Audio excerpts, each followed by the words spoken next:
Dr. Marna. Hello, I'm Almeen. Okay, good. And Guy, you can follow me. Can you tell me why you brought him in today? So Bubbles is usually very energetic, but he looked a bit down this morning, and then he has a runny tummy, and I saw a few patches of vomit, so I was a bit concerned. I saw he's not a puppy. How old is he? He's 7 months now. And he's had all his shots. Yeah, everything up to date. Correct. Yeah. Can you please explain to me how his stool looked like? Well, it was very dark and watery, and it looks almost like there's blood. I took a picture. Oh, great. Show you. Okay. You can see what you mean with the dark. Yeah. The vomiting, how often did you notice? I work during the day, so I'm not home often. Okay. So I'm not exactly sure, but I saw 2 patches when I got home yesterday. So. Okay. Water, how often is he drinking his water? Well, for the last 2 days, I saw him drinking water yesterday afternoon, and he usually drinks a lot, so it's strange that he That's quite a long while ago, Yeah. so I can see he's very dehydrated. Eating, you told me he didn't eat this morning? Yeah, I saw him eating yesterday morning and not something since, and then I've tried giving him food, but he doesn't seem very interested. So. Okay, that's so bad. Have you tried treating him with anything for the vomiting? I googled, and then they said that you can give your dog rehydrate. Okay. So I brought the packet just to show you, but yeah, that's just the only thing I've given him so far. Have a look at the ingredients. I'm so glad you're concerned about him, trying to treat him. But we do prefer that you bring him in first, so we can just help you in the right direction. Thank you for bringing him. Are there any other dogs at home? Yes, we have 2 Labradors at home. Okay, and did they seem fine this morning? Yeah, they were perfectly fine, nothing wrong. Nothing, no vomiting. Mm-hmm. Oh, that's great. Have you maybe seen him eating any plants in the garden? Well, like I said, I'm not there during the day, so obviously then I wouldn't know, but he plays outside a lot usually, and yesterday and today I haven't seen him playing outside, you know, Okay, so I don't think we'll run some tests to see on that. Okay. So I can see your primary concerns is that he's vomiting, not eating. Diarrhea does look very bad, so I'm glad you brought him in. Was there anything else that you could notice? No, that was all. Okay, well, I'll try my best to help the little guy. Thank you. Hello, how are you? Hi, I'm very well, thank you. Would you mind if I ask you a few questions about the consultation? Sure. Did the vet make you feel comfortable? Yeah, she was very nice, and she didn't use a bunch of big words like vets often do. Okay, and do you feel like you had enough opportunity to explain your problem to her?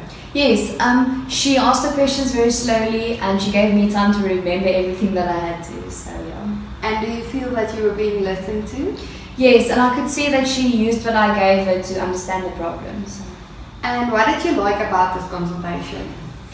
Well, even though I gave the dog a home remedy that I got from Google, she wasn't criticizing about it. She did tell me that you guys prefer that we bring the dogs beforehand so you can tell us what to do, but yeah, she wasn't mean about it, so that was nice. Okay, well that is nice.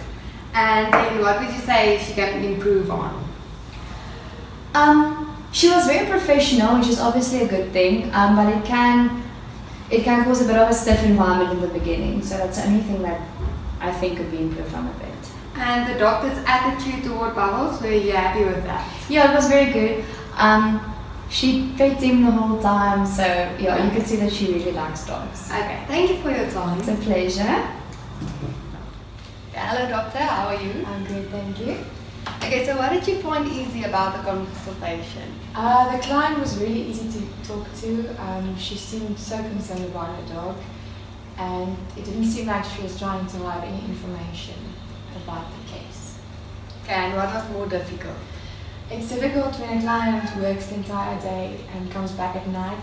They did not see the dog the entire day, don't know precisely how to answer all my questions, and when the owner tries to self-treat the dog, it can interfere with the diagnosis, make it difficult, but in this case it wasn't that severe. Okay. And do you feel that you were successfully communicating? Yes, I do think so, but I think there can be some improvements. Why would you say that? I got all the information I needed from the questions from her, and she seemed comfortable talking to me. But it's just hard in our practice, busy all day, the time constraint is hard. You can't always get all the evaluation in that you need, and It's her first time here, so I hope she brings him back so we can see if we improve. Okay, thank you. As the evaluator or observer, I had to notice the body language of both the client and the vet. I also had to notice the type of questions the vet asked her client, as well as notice the strong points of the vet as a communicator. With regards to body language, I noticed mirroring, which basically, in our case, was petting the animal. Both the vet and the client petted the animal. And this is basically a sign of being comfortable, and it shows that there was a bond between the vet and the client. It also is a sign that the conversation is going well and both the parties are receptive. Next was body posture. The vet basically had a confident body posture as she held her head up high and she did not have slouched shoulders. The client, on the other hand, did not have a firm footing. She would put her weight mostly on one foot, which showed that she was a bit uncomfortable and uneasy. The next was raised eyebrows, which basically is a sign of discomfort, surprise, worry, and fear. The vet mostly raised her eyebrows when she asked her client questions about the client's animal, and this basically shows that the vet was a bit concerned about what was exactly going on with this animal. Next was exaggerated nodding. Both the vet and the client had exaggerated nodding, which basically is a sign of approval, so they both wanted approval from one another. Type of questions that the vet asked were mostly open-ended questions, which helped the vet get more than enough information that she needed. It also helped her form somewhat of a bond with her client, as the client was able to express her true feelings about the whole situation. Strong points of the vet as a communicator. Firstly, I would like to add that good communication is the solid foundation of a good veterinary practice. The vet was honest and open. She was not judgmental at any point, especially when the client told her that she used a human remedy to try solve her problem with her animal. At no point did the vet use any veterinary jargon unnecessarily. What I would have suggested that the vet could have added into her communication was a few jokes, as her client was young and easygoing. So these jokes would have made her feel more comfortable around the vet. We had a chance to reflect on observations and the videos and the interviews. Let's look at what we all learned. Deborah, how did you experience the process? I found it very enlightening in the sense that I noticed things and started to look at things that I wouldn't normally, for example, body language. Okay. Calista, what did you learn? So I learned that communication in the veterinary practice is very important. How you carry yourself as a vet and how to introduce yourself as a vet is also very important, because it can give the wrong impression of you to your client. They can either be intimidated by you or not take you seriously based on your body language, your facial expressions, and also the words that you use. Also, building a good communication helps you to build a good relationship with them so that they can trust you to take care of their pet. As a group, I think that we learned a bit more about ourselves and how to work better as a team, and also that we can use that to build on our personal relationships. And as a group, did you guys find you learned better through our contact sessions, meaning learning from each other, or did you guys learn better on your own, doing your research and preparing for our videos? I feel like I learned more with both, because I would go to my room and do the tasks that I was assigned to do, and then come back to the group and present what I had to do, and you guys would put your inputs and basically improve my idea. So I would say both. I agree with Deborah, because in regards to the contact sessions, we were able to present our idea to the group and to get feedback from them as to whether it was a good idea or not, and then we could use that to work forward as I also agree. They gave good advice, and I think we learned more from each other than we would have on our own.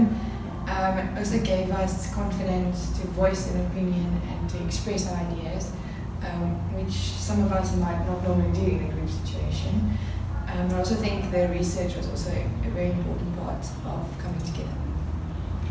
For me, the contact sessions was more helpful because it was really practical and very realistic problems arose that I don't think you would have thought of if you were just sitting on your own and doing this project. Yeah, Carly, I agree with you. I found the conversations, the contact sessions more like conversations, and we could actually bounce ideas around, and I learned more that way than just reading a book or a website. Carly, what do you think we could have done differently? Okay, so we definitely could have been more prepared for our meetings because I think if everyone knew exactly what they were supposed to do and what the assignment was about, then we would have saved a lot of time. And I think we could have improved on our planning because although we thought in the beginning that we would be really good at planning, it didn't really turn out that way because some of the due dates were closer than we thought, and we weren't always on time. So I think that was something we could have improved on, and it would definitely have reduced the stress levels. And as a group, what do you guys think you'll do differently now, or what has changed as a result of the assignment, and how will this impact your life as future vet? I think I would be more prepared and more talkative and interactive, and I would put in more inputs in a group discussion situation. As a vet, I feel like these things would make me more approachable and make my clients more comfortable around me. I definitely see communication as being more important now. As before, I never really thought about it, and that could help me in the future to build better relationships and good relationships with my clients. And I could help them.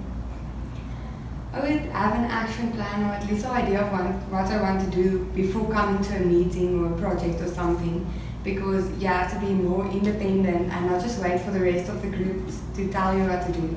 And then as a vet, I think this would help because you would have a lot more confidence when you have to make your own choices and enforce your opinion. Not only did I learn more about the people in my group, I also learned more about myself, what my strengths are. So I think in a practice one day, if there's a task that has to be done, I know which parts I will do better and to leave the rest for someone else to do. Building relationships can be hard, but if you work towards a common goal, it can be achieved.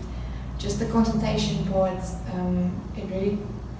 see that it's important for a client to also be confident and comfortable with you, so they know they can give you the information that you need to help the patient. So I think that was good. So, Magna, following on that, do you think this was a worthwhile assignment for VPL300 or not, and why do you say that? I definitely think it was a worthwhile assignment. Just the consultation part is an important skill that we need to have, but I do think we could have learned more from hands-on experience, seeing a vet, doing a consultation in a practice.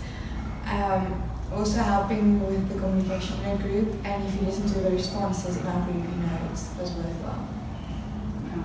Okay, so to summarize, I think we've all learned to improve our thinking as a group and not just always thinking as individuals.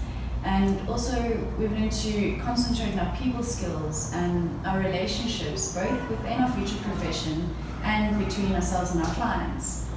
I don't know about you guys, but I've definitely realized the importance of a consultation and the other factors that are involved in it, besides just a diagnosis. Even though we've had our minor problems, our group worked well together and decision making was fairly easy. We've also improved our communication skills and our creative thinking. So all things considered, I think it was a good learning process.